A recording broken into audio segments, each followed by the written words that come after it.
Should others use AI to write their books? The answer to this question is yes and no. And I would want to explain to you why it's good and bad for you to employ AI in writing of your books. My name is Dennis, CEO of 𝐻𝐫 Publishers. We help authors make the printing process easy and publish their books with ease. Would love to work with you if you have a book that you're working on. Now, the question of AI or using AI has been very challenging question, in the sense that a lot of people they are not clear on whether it's good or legitimate to use AI in publishing their books. But at the same time, AI makes it very, very easy for you to write and create the content that you are writing. So what is happening is that a lot of others are using it, but not openly admitting the use of AI.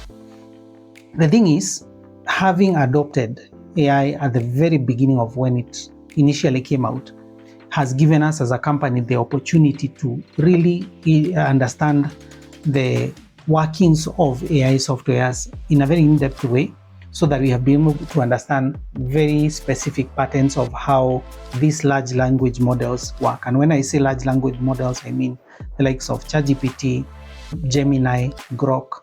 They are large language models because they are trained on large data sets to give you specific answers when you chat with them. Of course, we've moved on a little bit now that we have moved on to agentic models, which are able to do particular roles. But just focusing on the large language models, there is a very specific patterns within which they create content. So if you chat or you give it a prompt and ask a certain question, they are going to give you answers in a very particular way. Now, if you're using AI for the first time, or you are using it for your particular book, you might not be able to notice these patterns.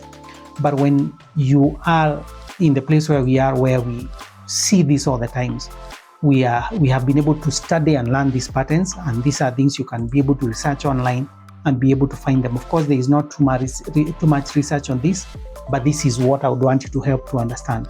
Now, the use of AI is beneficial in particular ways. Number one, as a Kenyan author or as an African author, we do not have the luxury of speaking English as our first language.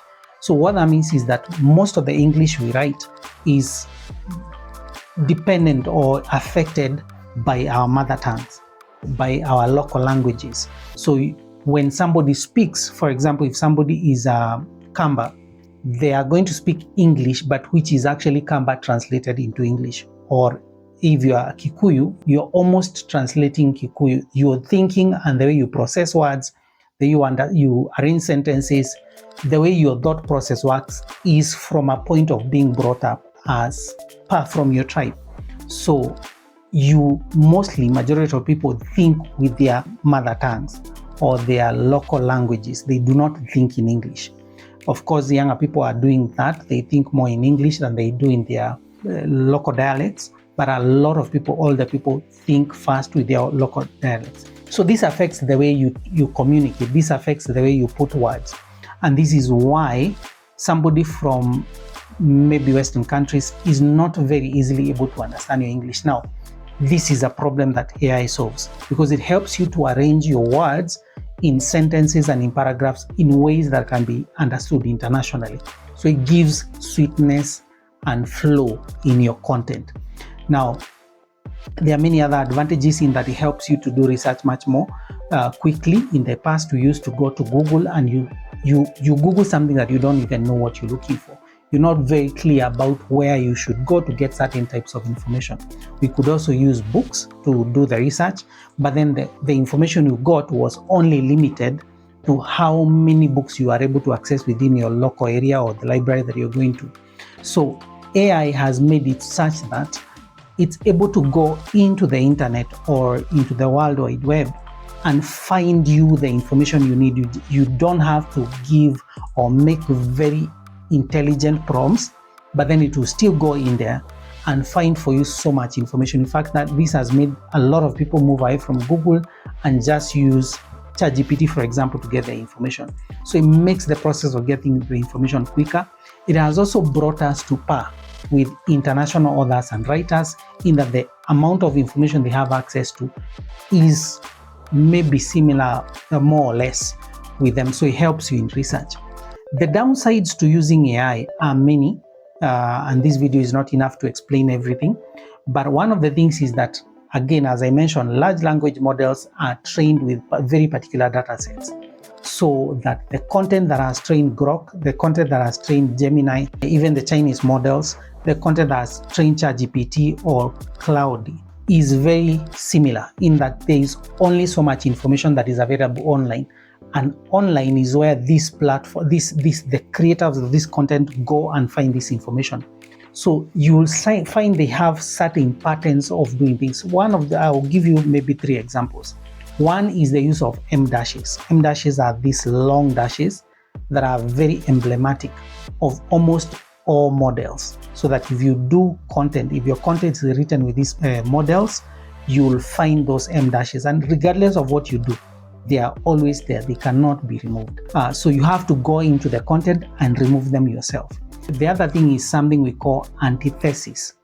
This style of saying, not only is he an educated person, but he is also very intellectual. Not only did he run, but he outran everybody. Not only is this an amazing thing, but it is also very educational. So not only but. So there are various ways that happens. Again, this video is not enough to explain that concept of antithesis, but that's one of the things that happens. Now, the reasoning behind why it does that is that what the AIs have done is studied how humans speak. And majority of what they used in training this model is from research papers. And so you're going to find very particular styles. Now, what this has done is that as a company, we have introduced AI editing, so that when you go ahead and use AI to write your content, and unfortunately some people are using it to write everything. So they'll just go in there and say, write me a book about poetry and why poetry is important. Give me chapter 1, give me chapter 2, give me chapter 3. And unfortunately, for your information, this is exactly the kind of books that have been filled up in Amazon. So Amazon has actually become a very unuseful platform, so to say, because there are hundreds of thousands of books that are being added every time. And the people who are putting up these books are people who have used AI without even going in there and reading what the book is about. Now, this is my suggested way of using AI. If you're going to use AI in writing your book, again, it's useful. It helps you do research quickly. It helps you standardize your language. There are many advantages. Use it to do the research, but write the content yourself. And even if you're going to use it to edit or proof, again, this is another advantage of using AI. It helps you write grammar that has no content that has no grammatical errors. But if you're going to use it, let there be as much of you as possible. So get the content, get the information, but write it yourself. Write it in your own words. Write it in your own style. Of course, there are many ways of prompting that helps you get the best content and in the right way, but make sure you write it in your own words. Get this information and write it in your own words. I have actually gotten to a point, after reading so much of AI written content, I'm appreciating bad grammar. Yeah, I know that's funny, but I am appreciating hearing humans talk. I'm appreciating hearing people talk themselves, as opposed to this very standardized and structured English that you almost automatically know by AI. Again, you might not know this because you haven't done it a lot, but if you read AI written books every other day, it becomes very tiring mentally. You don't want to read these books anymore. And what I'm saying is that in 3, 4, 5 years, people will start identifying these patterns, and it will be very easy to know this is done by AI. And those people who learn to create books on their own or use AI productively, you use it as a tool and not as the agent that writes for you, then it's going to be very helpful. Of course, we are at a point where this is going to be put up. A lot of people are putting up a lot of AI written content, and it can be destructive at some point. But for now, I'll just leave it there.